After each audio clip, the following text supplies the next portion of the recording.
To abu na farkon sa shine shaye-shaye. A yau season 1 episode 7 nayi kiran yi. Ana bayyana hauka ne makomar mai shaye-shaye. Sai kuma mi? Abu na biyu sa zinace. Gaskiya ne.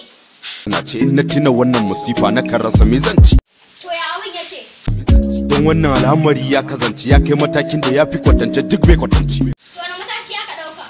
Ya danganta a kansu. Anya Allah zai kare ka baba. To daga su waye? Wannan musifa ba ga yara ba, ba ga manyan ba ga tsofaffin ba. Inna lillahi wa inna ilaihi raji'un. Maganar gaskiya mun saki Allah. Wannan ne yasa kullum muke kwalla. Daga yanzu har latisi ake yi wa fasikanci.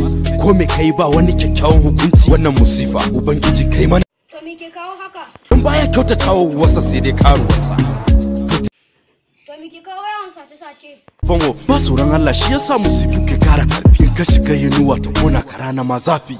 A kuma baki magana. A yau na zo na gama magana.